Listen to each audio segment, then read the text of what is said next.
que é a categoria da saúde. Estão presentes comigo o professor Alisson, que ele é coordenador do curso de nutrição da graduação, e temos a professora Vaniele, que é tutora dos cursos da saúde de pós-graduação. Eu sou a professora Priscila de Souza, atuo como docente e tutora dos cursos da pós-graduação em saúde. Então, vamos iniciar com as nossas avaliações. Nós temos aí o nosso primeiro projeto, uma primeira apresentação, que é Edris Giovanni Plá Rodrigues.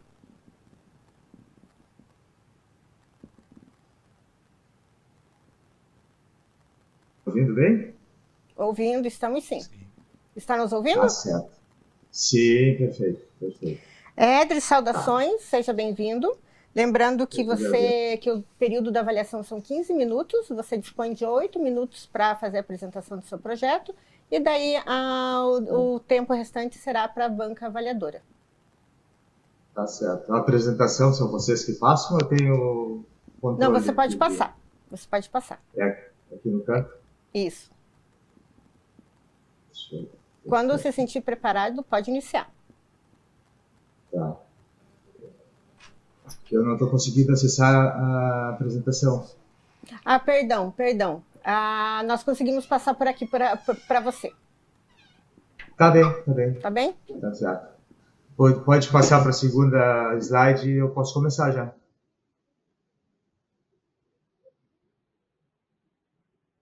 Bom,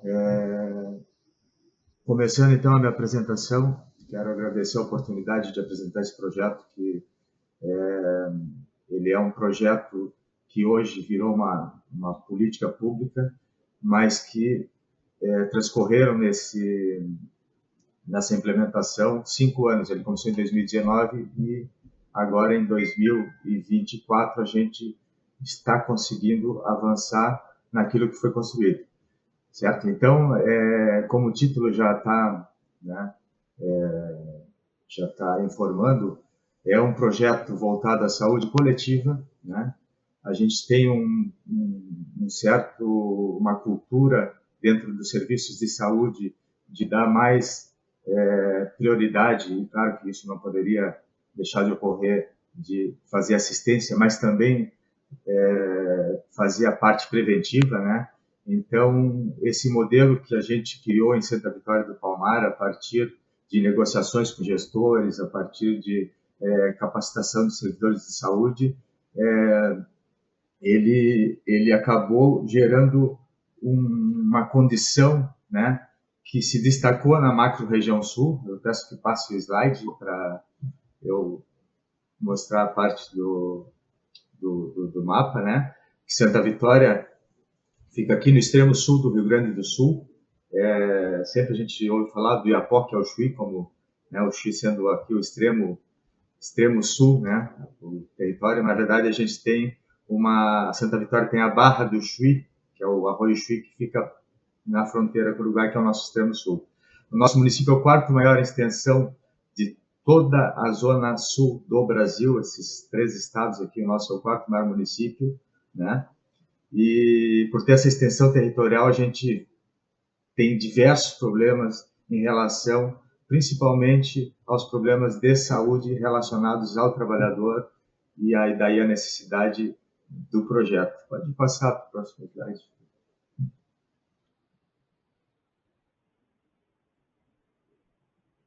Então, assim, só para a gente ter uma ideia de que hoje são 27 municípios, eu corrijo ali que Cristal saiu dessa macro-região sul, mas a gente tem 27 municípios que, a partir da experiência de Santa Vitória, eles também entenderam que precisavam seguir esse mesmo caminho, né?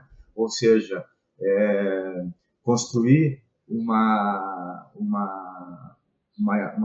legislação, né? Uma estratégia para que não fique dependendo somente do ente federal ou do estado, mas que os municípios tenham autonomia tanto nas ações como a autonomia financeira. Então, quando eu coloquei que esse projeto ele é um projeto modelo para esses outros 26 municípios, eu digo ainda mais, ele é modelo para muitos municípios do Brasil que não têm essas ferramentas que possibilitam trabalhar com a saúde, né, e não somente com o dano estabelecido, né? A gente tem aquela cultura de que a saúde, infelizmente, na maioria das vezes tem a cultura de que precisa curar o paciente e realizar esse procedimento e aí ponto final. Mas não, a gente precisa saber de onde são geradas as doenças, como estão os ambientes, né? Poderia passar para o próximo slide, por favor? Então, dentro desse projeto, em 2019, eu consegui, através de uma reunião com gestores, convencê-los pela minha experiência com saúde do trabalhador, com vigilância de saúde, né, com a prevenção, a proteção da saúde, trabalhando no Centro de Referência ao Trabalhador durante 8 anos, depois passei para a Vigilância de Saúde de Santa Vitória. Então, como a agricultura é a nossa atividade principal, a gente tem assim uma característica de riscos muito graves, tanto de doenças quanto de acidentes de trabalho. Eu vou, como o tempo é curto, vou meter mais na parte que é uma carência até no Código Sanitário do Estado do Rio Grande do Sul, que não prevê nenhuma, a regulamentação não prevê nenhuma situação em que haja essa problemática, né, esse risco de doenças e acidentes de trabalho. Então, os problemas que geraram, que trouxeram a ideia do projeto foram as doenças transmissíveis, que são preveníveis, né, as doenças não transmissíveis, que são controláveis, os acidentes de trabalho, né, que muitas vezes são graves e fatais pela atividade do município, a incapacidade das vigilâncias do trabalhador, né, em geral, aí eu falo da macro-região, de intervirem nos processos e ambientes de trabalho, muitas vezes vão lá investigar e são proibidas de entrar para fazer essa investigação, como é que está sendo o processo de trabalho. E isso conosco aqui em Santa Vitória, a partir da construção da lei, né, que eu vou falar logo em seguida, isso conseguiu ser controlado e resolvido. Então, ampla utilização de agrotóxicos também aqui no município, como é o maior município, a gente tem a monocultura do arroz irrigado e agora entrou a soja, onde despejam toneladas de agrotóxico de forma pulverizada, né, aérea, a pulverização aérea. São mais de 100 unidades de produção agrícola, são mais de 800 quilômetros de estradas rurais, um município muito grande. A oscilação da população de trabalhadores é muito grande também no período que chamam de safra, né, que é a colheita, plantio do arroz. Eles trazem muitos trabalhadores de outras cidades.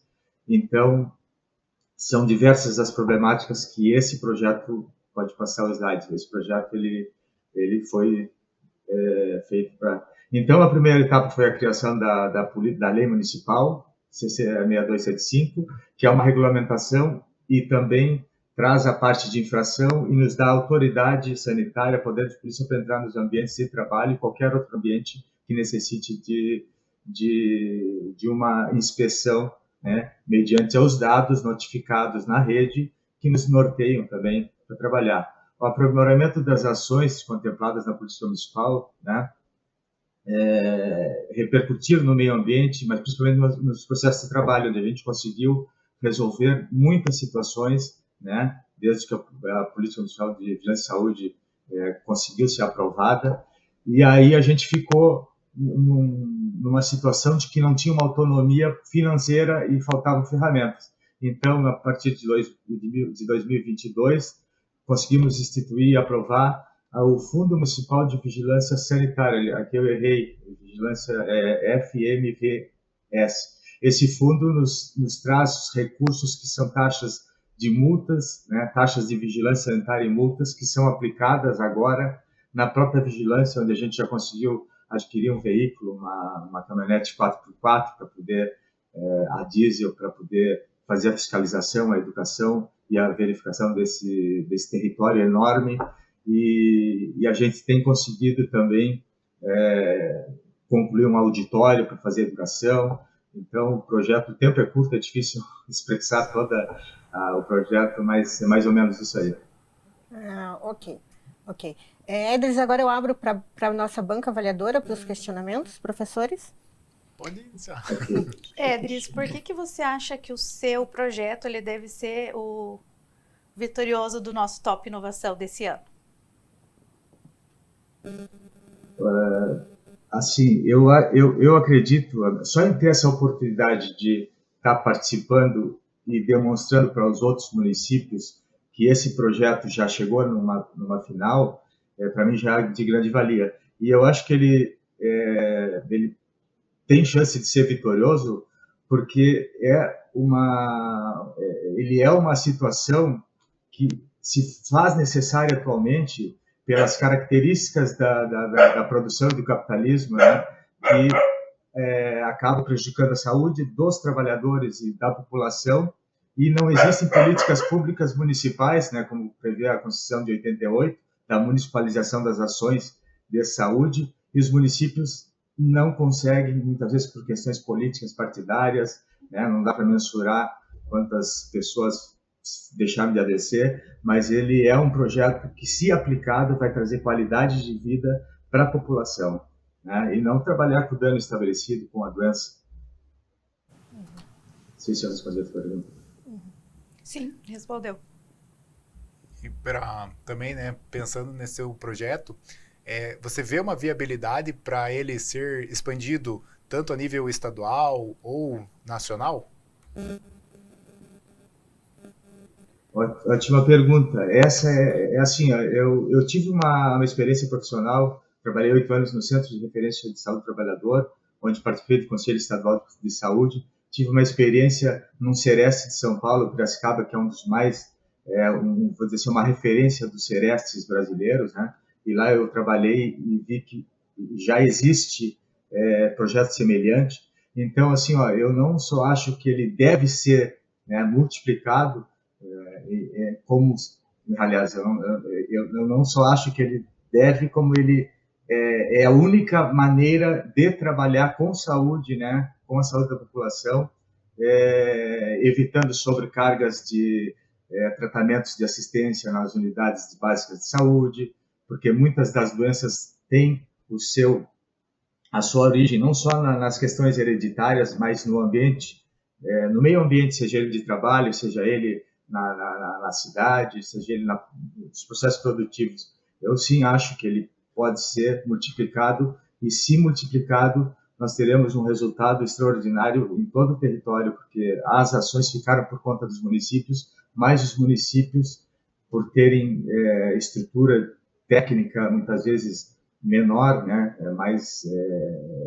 mais limitada, eles não conseguem dar conta.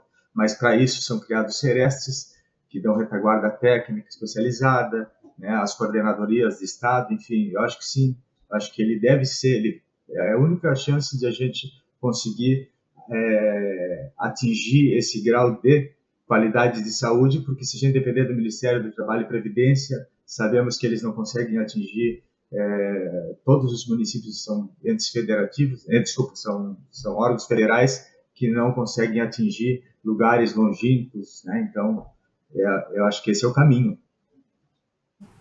E, Edris, um questionamento. O seu projeto ele está voltado para as atividades econômicas do município, que são da parte do agronegócio. Você acha que seu projeto ele se enquadra em outras atividades econômicas? Ótima pergunta também. Porque assim, ó, cada município, cada território tem a sua particularidade assim, em relação ao mapeamento das atividades de risco. Então, cada município teria que fazer construir a sua política de saúde, construir a sua forma de recolher esses recursos, né, financeiros para que o projeto dê certo, mas também fazer essa política de acordo com a realidade de cada município. Aqui, por exemplo, é a agricultura. Tem outros municípios que têm termoelétricas, tem outros municípios que são muito industrializados. Então, a política ela tem que ser construída de acordo com o município. O meu projeto ele foi construído com a realidade de Santa Vitória, mas eu vi outros projetos que foram construídos mediante outras situações, mas claro que cada um vai ter que fazer um estudo territorial, né, da sua área e quais são os riscos. É complexo, né, mas sim, teria que ver cada caso e adaptar esse projeto, né, a cada situação do município, né, que for realizar esse projeto. Professores, mais algum questionamento? Eu estou satisfeito. Tudo bem. Edricson, estamos satisfeitos com a sua apresentação, agradecemos por sua participação e Certo. espero nos vermos brevemente. Eu que agradeço, muito obrigado. Tchau.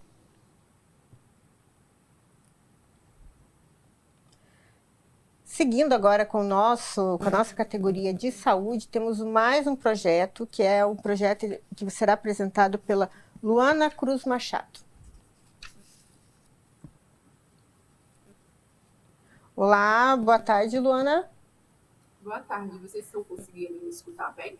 Estamos. Seja bem-vinda, eu sou a professora Priscila, atuo como tutora e docente dos cursos de pós-graduação em saúde. Aqui presente para a banca nós temos o professor Alisson, que é coordenador do curso de graduação em nutrição, e temos a professora Vaniele, que é tutora e docente também dos cursos de pós-graduação em saúde. Lembrando que a sua banca ela tem a duração de 15 minutos, 8 minutos para a sua apresentação e 7 minutos para a banca avaliadora. A partir do momento que você se sentir pronta, você só pode iniciar a sua apresentação. Obrigada. Pode passar o slide. Deixa eu ver se... tá.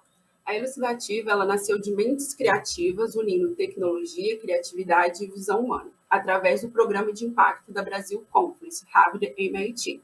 A Elucidativa ela é sinônimo de saúde descomplicada e informações acessíveis. O nosso objetivo é empoderar os usuários sobre as suas informações médicas. Pode passar o slide, por favor. Ok. Nós desenvolvemos uma solução tangível, inovadora e visionária em um amplo território de inovação ainda pouco explorado. Ou seja, a Elucidativa ela utiliza visão computacional atrelada à inteligência artificial para traduzir e interpretar exames médicos, facilitando o linguajar técnico dos exames para os usuários e reduzindo o abismo comunicacional entre médico e paciente. Pode passar. Ou seja, aqui a gente vê um panorama das consequências do abismo comunicacional entre médico e paciente. Uma vez que o paciente ele não se sente seguro com a comunicação assertiva e eficaz do médico, automaticamente ele procura informações de forma desenfreada no Google. Acontece que, a partir do momento que ele vai acessando as informações, e muitas dessas informações elas não são comprovadas cientificamente, ocorre o autodiagnóstico, a automedicação, gera ansiedade e prejudica a saúde e o bem-estar do paciente. Pode passar. A Maria, ela é o nosso case real, na qual ela nos autorizou a contar a sua jornada. Inclusive, o Rafael, ele acompanhou a jornada da Maria no seu diagnóstico. A Maria, ela representa milhões de brasileiros que são prejudicados pela negligência médica. Pode passar.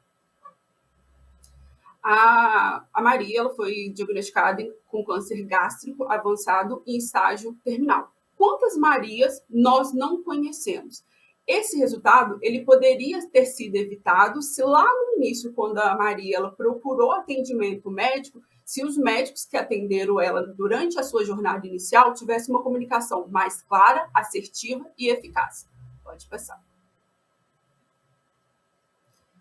A validação do nosso problema. Nós entrevistamos pacientes, médicos e estudantes de medicina. Nós pudemos constatar que há uma dificuldade na compreensão do linguajar técnico médico, ou seja, isso prejudica a adesão ao tratamento diante da falha do abismo comunicacional entre médico e paciente. A Elucidativa ela despertou um grande interesse nos entrevistados, mostrando o potencial do nosso impacto. Pode passar. Mas tá, e como funciona a Elucidativa? Pode prosseguir. Aqui é como funciona a parte lógica por trás da Elucidativa, ou seja, o usuário ele insere o exame, seja tirar foto automaticamente ou um PDF, o OCR, através da visão computacional atrelado aos modelos de linguagem que é a inteligência artificial, o LLM, ele traduz esse linguajar técnico, traduzindo de uma maneira mais acessível para os usuários. Pode passar. Aqui, a partir do momento que vocês posicionarem o QR Code, vocês podem ver outros exemplos, seja exames por imagem, tomografias, exames rotineiros de como funciona a Elucidativa na prática. Pode passar. Os nossos pacientes são os nossos beneficiários diretos, ou seja, ganhando mais autonomia e clareza sobre as suas informações médicas. Lembrando que a elucidativa é um complemento, ela não substitui os médicos, ou seja, os profissionais de saúde, ao usar a elucidativa, ela tem uma ferramenta complementar, ajudando a melhorar a comunicação entre médico e paciente. Já as instituições de saúde e os laboratórios que quiserem integrar a elucidativa em seus sistemas, através de parcerias estratégicas, eles vão conseguir entregar e facilitar a compreensão dos exames médicos para os pacientes. Pode passar. Quais são o nosso mercado? 2 milhões de exames são realizados anualmente, o que corresponde a 30% de pacientes que necessitam de algum auxílio na compreensão dos seus resultados. Ou seja, corresponde a 10% do mercado, que corresponde a 60 milhões de pacientes que procuram melhorar o entendimento e a comunicação sobre os seus resultados de exames. Pode passar. Qual que é a nossa visão de futuro? Para mostrar o nosso comprometimento com a saúde e bem-estar dos nossos pacientes, nós entramos com o registro de patente no INPE. Além disso, a gente entrou também com o registro nominal da elucidativa. A gente está esperando a comissão do Comitê de Ética da UFRJ para escalonar a nossa pesquisa. Lembrando que a elucidativa ela já está sendo implementada e ela já foi validada. Para a gente expandir com novos usuários, mais médicos e pacientes, justamente para a gente implementar melhorias na nossa solução. Inclusive, nós temos 3 parcerias estratégicas com 3 instituições que, a partir do momento que a gente tiver essa aprovação do Comitê do Conselho de Ética Médica da UFRJ, a gente vai iniciar essa pesquisa em larga escala. Pode passar. Os nossos reconhecimentos e conquistas evidenciam que a elucidativa ela já recebeu reconhecimentos que comprovam o nosso impacto e a nossa relevância na saúde brasileira. Pode passar. E essa é a equipe por trás da elucidativa. O Felipe, ele é médico formado pela UFRJ, atualmente ele está fazendo MBA em Michigan e ele fica responsável pela parte tecnológica. Eu sou formada em marketing digital pela Uninter e atualmente eu sou estudante de medicina da UFRJ e eu fico responsável pela parte estratégica, coordenação de patente, marketing digital, a jornada do usuário. O Rafael, ele também é estudante de medicina da UFRJ, ele é responsável pela pesquisa e a validação da nossa solução. Pode prosseguir. Em nome da equipe, nós agradecemos a oportunidade de apresentar a nossa solução para vocês. Ok, obrigada pela apresentação. Agora vou abrir para a banca julgadora, os professores. Qual que é o público-alvo, desse teu projeto e como que vai funcionar para pessoas de classe mais baixa? Então, o nosso público-alvo, nossos beneficiários diretos são os pacientes, junto com os médicos e as instituições de saúde, laboratórios, clínicas e afins. Atualmente, nós não temos um modelo de negócio definido. Por quê? Quando se trata de soluções na área da saúde, para a gente validar a eficácia e afins, a gente precisa passar por processos de regulamentações. Ou seja, para a gente iniciar a nossa pesquisa em grande escala, a gente precisa da aprovação do Comitê de Ética. Sem essa aprovação, a gente não consegue escalonar a elucidativa. Inclusive, atualmente, eu sou pesquisadora do Museu do Amanhã, na qual eu estou estudando acessibilidade tecnológica para a gente inserir a acessibilidade, por exemplo, para usuários cegos. Em relação ao modelo de negócio, como 2 modelos de negócio na qual a gente pretende utilizar. O B2B, que é direto para as empresas e instituições, e um modelo de assinatura mensal da nossa plataforma. Professor Alisson. Eu achei interessante essa sua questão da imagem, mas eu queria ver com você, porque você falou inteligência artificial. Então, o banco de dados de vocês é previsto na inteligência artificial? Eu digo isso pensando no porquê. Você coloca uma imagem, algum exame ali, vocês já previram em alguma chance de erro, que é essa imagem lá, de que é igual ali, câncer de estômago, mas é outra patologia? Tem essa previsão? E qual que é o banco de dados realmente que vocês vão utilizar? Sim. A gente desenvolveu a elucidativa em 15 dias durante o programa de Hackathon da Brasil Conference. Nesses 15 dias, a gente fez a validação com médicos, usuários e afins. Atualmente, a partir do momento que você insere, tem a tradução do exame, seja por imagem, exames médicos rotineiros, a partir do momento que teve a tradução e você atualizou, ele não fica armazenado no nosso banco de dados. Por quê? Soluções da área de saúde é muito complexo e muito burocrático por conta das regularizações. E para se manter um banco de dados custa muito caro, o que foge da nossa ossada financeira inicialmente. Por exemplo, quando eu mencionei da questão do Conselho de Ética Médica, a gente também pensa, né, nessa visão de futuro, porque nenhum investidor iria investir em nós, por exemplo, nesse exato momento, sem a gente passar por esses processos regulamentatórios. Ou seja, a partir do momento que a gente tem essa validação, essa aprovação do Comitê de Ética, a gente consegue ter mais insights para a gente implementar. Atualmente, a gente não tem esse banco de dados. Uma vez que você inseriu, traduziu, não fica armazenado esse banco de dados justamente pela lei de proteção de dados, que é mais um processo regulamentatório e que envolve esses dados pessoais. Então, uma vez que você inseriu, ele não fica armazenado no nosso banco de dados, não. Você falou que tem a parceria com 3 instituições para fazer os testes preliminares, né, do projeto, até ser toda a parte regulamentatória. Há previsão de, por exemplo, disponibilizar, tendo toda a aprovação de comitês de éticas, a previsão de disponibilização desse aplicativo numa plataforma para download para qualquer paciente, ou só pacientes que serão atendidos por determinadas redes? Não, a gente já tem esse planejamento estratégico a curto, médio e longo prazo. Eu não sei se vocês têm conhecimento, mas nesse primeiro período, esse primeiro semestre da UFRJ, ocorreram greves. Então, todas as demandas foram atrasadas. A gente já entrou com o pedido, né? Então, acredito que nas próximas semanas a gente já vai ter essa aprovação, porque realmente a nossa rede, além do Felipe, a gente está sendo acompanhado por profissionais, por pesquisadores também, justamente pensando nessa parte técnica. Uma coisa que a gente viu também, que assim, a gente tem como premissa que a pressa é inimiga da perfeição. Hoje o acesso é limitado. Hoje, se vocês me solicitarem, Luana, a gente quer testar. Eu envio para vocês o link normalmente, ele está funcionando normalmente. Não tem como a gente disponibilizar agora, justamente por esses processos regulamentatórios que independem de nós. Ou seja, pós-pandemia, o avanço das fake news aumentaram muito. Então, sem uma eficácia científica comprovada e embasada através dos processos regulatórios, por exemplo, a gente já entrou, eu aprendi também no curso de marketing digital pela Uninter, a proteção da patente. Então, a primeira coisa que a gente pensou a partir do momento que a gente vai expor a nossa solução que a gente criou, a gente precisa nos proteger diante do mercado volátil e competitivo, além também da nossa marca nominal no INPE. Então, essa parte a gente já fez. Não quer dizer que porque a gente já entrou com um processo de patente, enfim, a gente deixou de simplesmente assim, vamos esperar o resultado. Não, a gente já desenvolveu, tanto que a gente teve a aprovação e foi publicado nos anais do Simpósio Brasileiro de Computação Aplicada à Saúde, um artigo que a gente desenvolveu no primeiro semestre.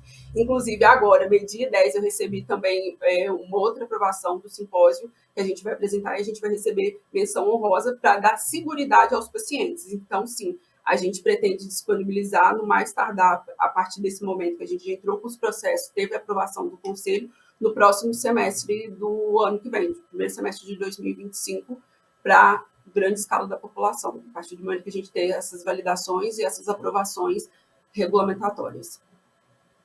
Professores, mais algum questionamento? Tranquilo. Então, e agora, para finalizar, nós temos aí um pouco mais de 1 minuto.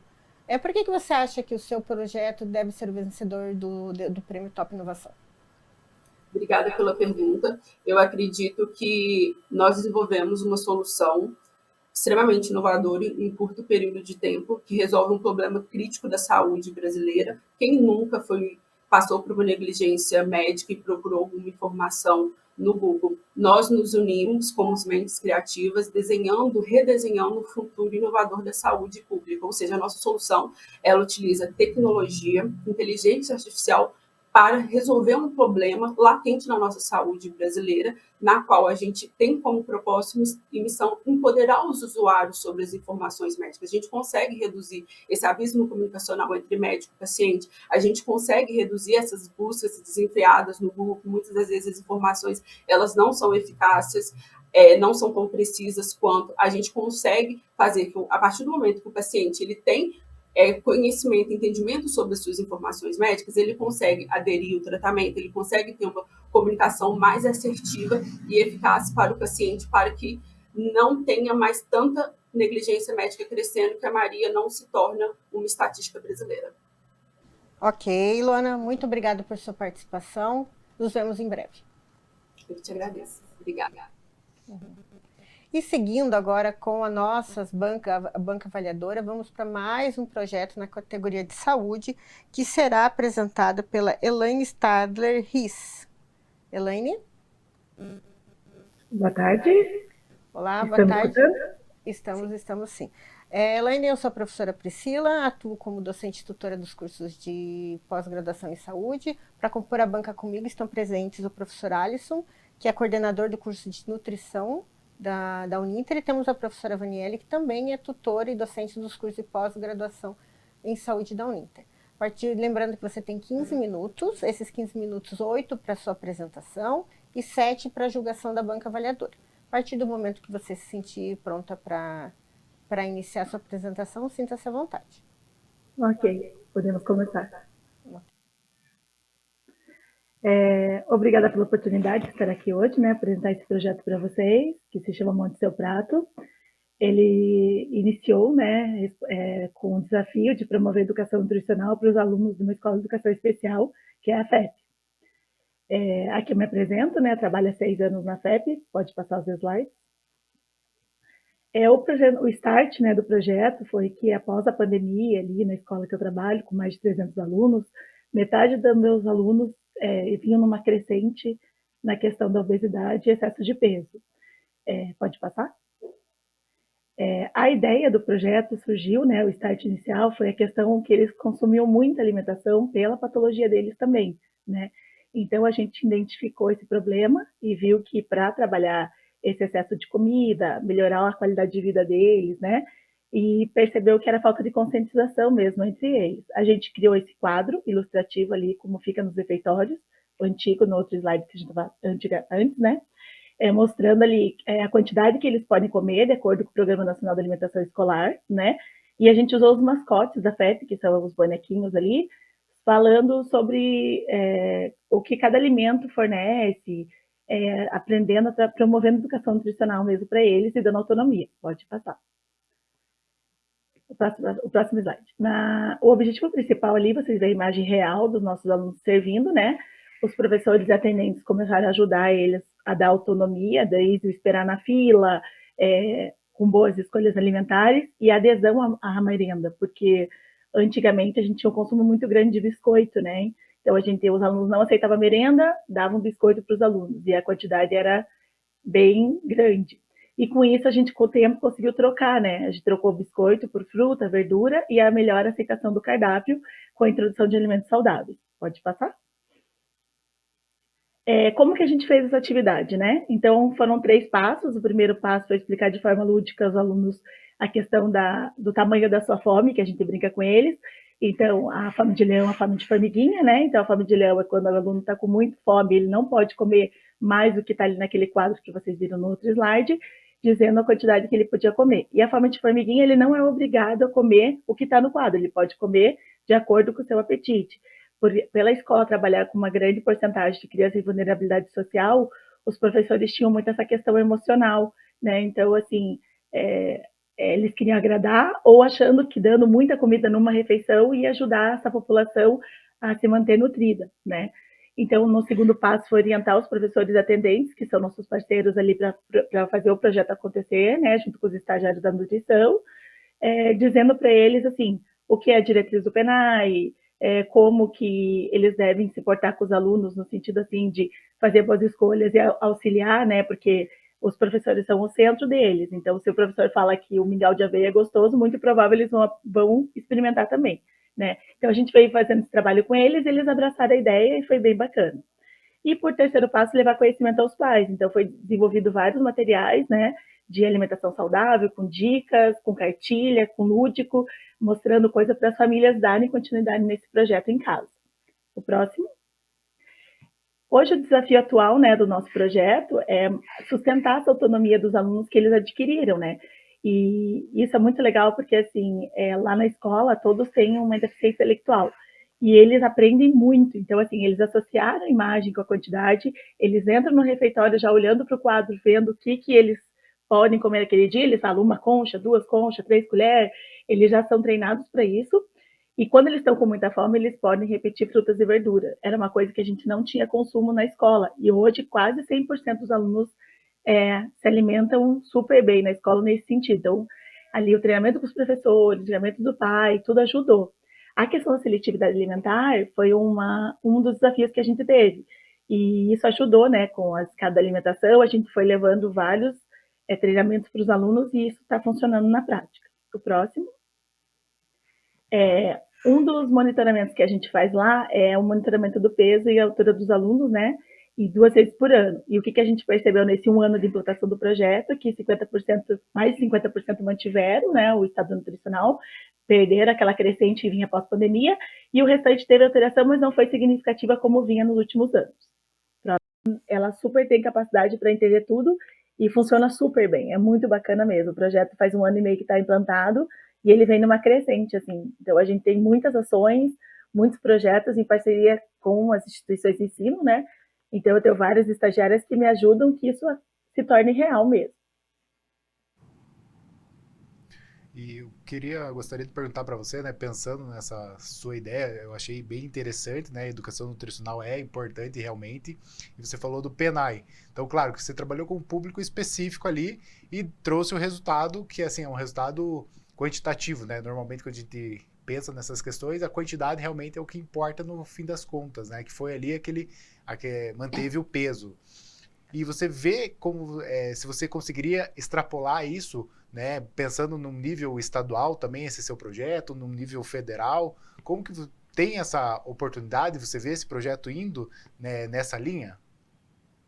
Eu acredito, né? Eu acho que o conhecimento lúdico, as crianças, mesmo lá sendo uma escola de educação especial, elas trabalham na coletividade, né? Então, às vezes, assim, meu filho em casa não come tomate, mas lá na escola, por estar todo mundo junto, come. Tive relato de famílias e, tipo, o meu filho quer o tempero da escola, a sala da escola é azedinha, né? Nós trabalhamos com molho de kefir lá na escola. Então o pessoal fica, me dá receita, melhora a qualidade da comida em casa. A gente sempre procura trabalhar com coisas acessíveis, né? Para que não tenha, pela clientela que nós trabalhamos hoje, mas eu vejo que pode ser disseminado para todos, ludicamente ensinando a gente a ter essa promoção da educação nutricional a todos, né? É uma consciência, né, de autonomia e boas escolhas. Você comentou que parte das crianças com as quais vocês trabalham estão em situação de vulnerabilidade e que houve o envolvimento dos pais para êxito do projeto. Em qual momento e como os pais foram e são envolvidos nesse projeto? A gente fez a questão de trabalhar com os alunos e informando os pais via agenda, né? E a gente promoveu várias palestras e com assistente social da instituição que eu trabalho, promovendo também a acessibilidade a essas famílias, né? Então, todos os programas do governo que promovem essa questão da segurança alimentar, da questão da autonomia, assim, muitas não tinham conhecimento onde poderiam ir, né? No sacolão, no armazém da família, e assim, mostrar que comida de verdade não é caro, né? E assim, o milho-pão, o pipoteca da vida acaba sendo caro, né? Então, a longo prazo, depois da obesidade instalada, é muito difícil de reverter. Então, é uma questão metabólica, né? Não vou entrar nesse mérito aqui, mas é uma questão difícil de reverter. Então, nosso foco maior está sendo no ensino fundamental. E promovendo qualidade de vida para os adultos também, que a gente tem alunos adultos lá também. Professores, tem mais algum questionamento? Tem mais uma pergunta que me veio à cabeça aqui, pensando realmente nessa questão, né, de sobrepeso, obesidade. Ok, isso você viu que realmente melhorou. Teve mais alguma outra questão que você viu, assim, que teve uma melhora? Não que você não tenha mensurado, mas que você possa ter observado ao longo do projeto? Sim, a questão da autonomia, né? Então, assim, hoje eles conseguem, desde esperar na fila, se servir, segurar uma bandeja, equilíbrio, essa questão de aprender, né, dos alimentos, deles assimilar os grupos. Nós trabalhamos com o sinareiro de alimentos lá, eles acertam tudo, mais do que a população que não tem nenhuma. Então eles entendem tudo, tanto que às vezes eles entram na minha sala e já falam, não tomo coca, tá? Não como doce, tá? Então como que eles sabem o que a gente faz, né? Trabalhamos com alimentos, né? Então eles têm essa sessão sim, então teve bastante melhora na questão da autonomia e nessa outra questão também. eu tenho mais um questionamento. Durante a implementação do projeto, qual foi a maior dificuldade? A conscientização dos professores. Essa questão social, né, emocional, é muito pouco, vão passar fome, estão mendigando comida para nossos alunos, né? Então foi um desafio grande até eles entenderem o projeto que era para o bem, e que ninguém estava tirando nada, estava apenas ensinando de uma melhor maneira com outras ofertas, que seriam frutas, verduras, comida de verdade, e tirar o pão, a bolacha de todo dia. Professores? É isso. Uhum. Elaine, agradeço pela sua participação e esperamos nos ver em breve. Obrigada pela oportunidade. Um abraço a todos. Um abraço, tchau, tchau. E encerramos agora a categoria de saúde.